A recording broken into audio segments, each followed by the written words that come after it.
on the screen, but I don't know if it's true or not. We're live. Excellent. Hello, everyone. Hi. We're the Boozy Booksellers. We're not dead. We're not dead. We live. Woohoo. See, it's been so long that I already messed up the intro, but that's okay. We're just gonna go from here. You know, we finally found a time to be together in the same place to film and talk to you about some books that we have read recently that are either coming out later this year or have already come out. And it's sort of like easing us back into the Boozy Booksellers life. Are we allowed to sing that? Yeah, 16 bars in it, I think. Oh, okay, cool. That sounds great. Also, shout out to our anonymous benefactor for our Joe's gift card. Yeah, gift certificate, gift card, whatever. Yeah. I love it. And shout out to Joe's for being an amazing Arlington staple. Thank you. Oh my God. Joe's. Shout out to Joe's. Pizza and pasta. Everybody go. See you there. So yeah, let's talk about books. Let's talk about books. So I guess I'll go first. So this is, oh no, it's backwards. Oh no. Unexpected twist. Unexpected twist. That's okay. Just Can watch you it read in a that? mirror. This is fun. Watch it in a mirror. So this is Milkman by Anna Burns, which actually came out very late last year. I think it was like November, December of 2018. So 2018. It's very 2018. It won the Man Booker in 2018, so fancy.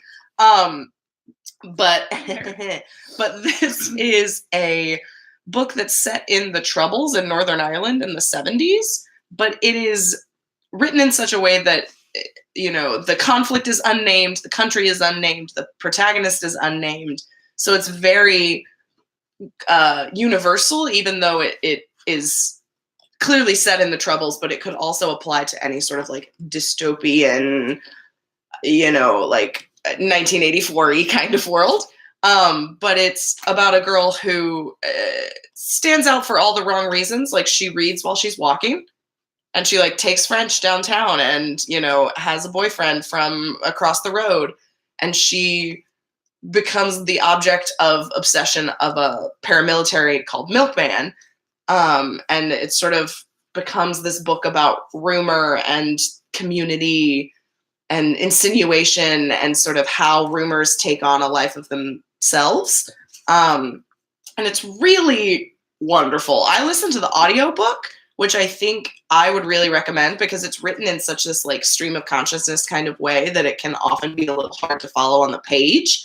But the narrator has a fabulous Northern Irish accent also. So it's just like, oh yes, and Milkman, you know, following me down the parks and reservoirs. And I'm like, okay, this is great. Tell me more. And we have fulfilled our quota of having a strange accent in every Boozy Booksellers video. Yes! Excellent. So that is Milkman by Anna Burns, or Namklim.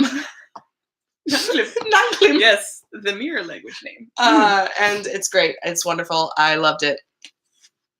Listen to it. I have a pink book too. This is very different. You can't read it, but it's The Wedding Party by Jasmine Guillory. So this doesn't come out until July. But she also wrote The Proposal, which I think was one of Reese Witherspoon's picks. I don't know if you've heard of her. But so it's a delightful romantic comedy that involves two people who hate each other. Wait, no, maybe they don't. Oh my goodness. And they both end up being in the wedding party for their mutual best friend's upcoming wedding. And so they're like, oh no, we have to spend time together, but they also sort of have undeniable sexual chemistry. So they're like, should we just like see what happens and then like go back to hating each other? And you're like, yeah, that's a great plan. Nothing could go wrong. That's definitely how that works. So there's no complications at all. And that's just how things work out. Just kidding. Oh my God, Jasmine Guillory is amazing. I love her books. They're so wonderful and happy. And it's true. Yeah. I highly recommend. Again, this comes out in July. Yeah.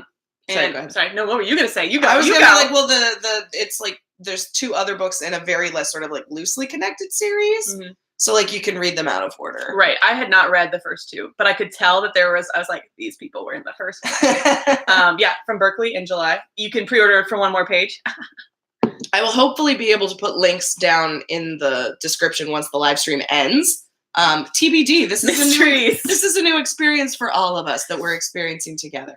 Journey together. Journey to the past. I don't know. But my next book that I really, really loved this year is also a Reese Witherspoon book club pick. So like Reese just has great taste. Reese just knows how to pick them. And that is Daisy Jones and the Six by Taylor Jenkins Reid. And this is an art copy, but it's already come out. It came out in March. And it's written as an oral history of this like Fleetwood Mac 70s rock band who, you know, they all got together and, you know, made magic happen. They made this one really amazing legendary album, and then they broke up like the next year, and no one really knows why or all of the moving pieces. And so this book, it is written as an oral history. So it's like all of the band members and their agent and their like sound mixer, like looking back on what happened. And sort of it's this rise and fall of this Fleetwood Mac-esque kind of band. And it's so delightful. It's really dishy and fascinating and funny, but without being predictable. Like, I think that there was a couple of times in this book where I was like, okay, this is how it's going to happen. I see it. And then it totally didn't. And it really surprised me. And it's really surprisingly profound and wonderful. And also, like, what a cool cover. Like, it's so good. I also spent the next week like listening to Rumors, so you know it was a win-win situation. So that's the Fleetwood Mac album for those of you that might not know. Oh my god, probably everyone who watches us knows, because we don't have any fans who would have not known Fleetwood Mac. Yeah, but if you don't, go listen to it. And this is another one I listened to on audiobook because they have a full cast, so all of the different people are read by different actors. So like Jennifer Beals reads Daisy Jones. Pablo Schreiber is the like lead singer of the band. Yeah, he's awesome. He does really great work. Like Benjamin Bratt is also in it, and Judy Greer. It's so good. Go listen to it. It's amazing. You listen to it on Libro FM, which we will also link below. So many plugs. Figure out how to work it. So Daisy Jones and the Six by Taylor Jenkins Reid, out now from your local independent bookstore. My next one that I've read recently is a local author, and this is also a July release, so sorry for taunting you with all these books that you can't get yet. It's called King of the Mississippi. And I love this cover. I know, isn't this great? As I was reading this book, I was like, this cover is so perfect. It's kind of doofy, but I love it. It's the knives are a metaphor. In case you didn't pick up on that. It's a symbol. So let me tell you, it's a symbol. Yeah, Mike Freedman wrote this, and it is a fabulous satirical novel about, it's just like skewering toxic masculinity, and it's from basically the point of view of this guy named Brock.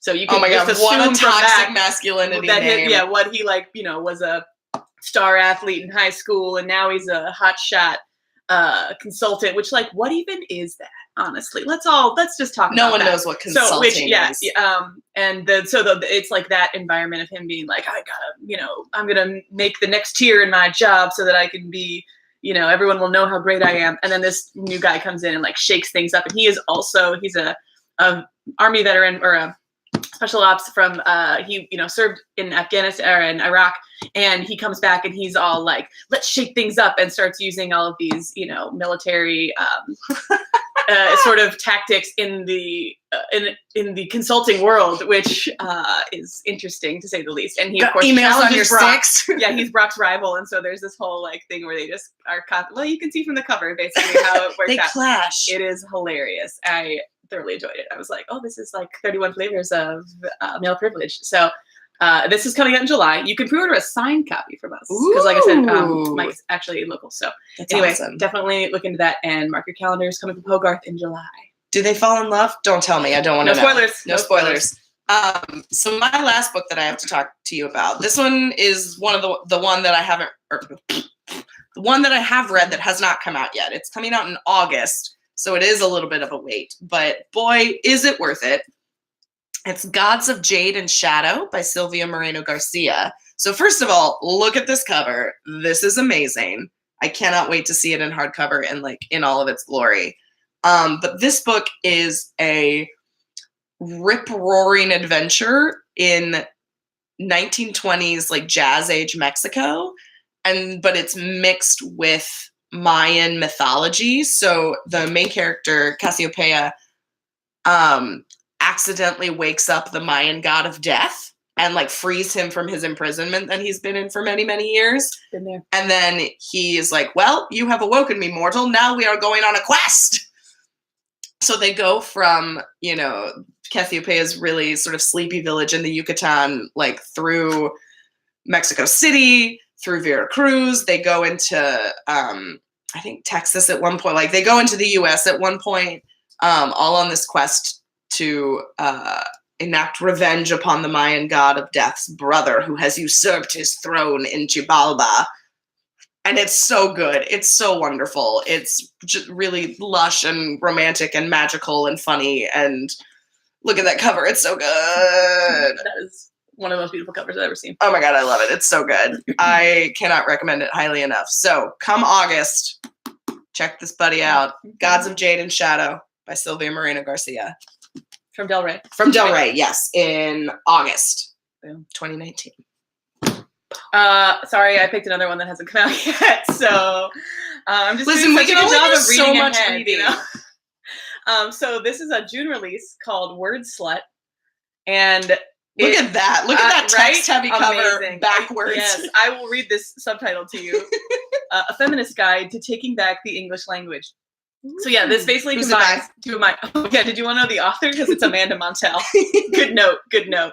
You can see my little tags from where I have flagged the important pieces of information that I would like to remember and then recall when discussing linguistics and gender, which are two of my favorite topics. And I love that she brings them together and talks about not only like sort of how language, like what language is, and that it's sort of this organic thing, and the history of it a little bit she goes into, but then she talks a lot about how gender factors into language, and it's how these things that have, you know, were created years ago, words and phrases and things, how they are still used today in different ways that we don't even realize sort of are reinforcing these gender stereotypes. And she also talks about, you know, our relationship with gender and our relationship with language, and then how those overlap. So anyway, it's amazing. I know I keep like, every time I read a new chapter, I'm just like, oh my God, I want to tell everyone this right now.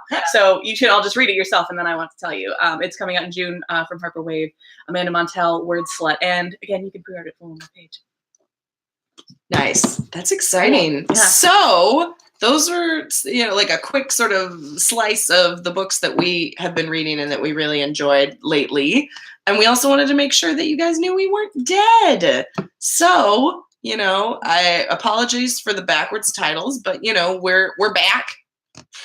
And would it be funny if when it posted, like they were all forwards and everybody was like, why like, are they talking about it being backwards? Oh my God, if that But happens, I don't really know. I'm so sorry. I don't know how the internet works. I don't know how so. the internet works, but you know, this was fun. We don't really have any good end credits because we're live, but we do that thing where we like pretend to not talk, like things going on, and we're like, thanks guys. Almost spilled my tea. Woo! Bye guys. I am sure I want to end my stream. Thank you.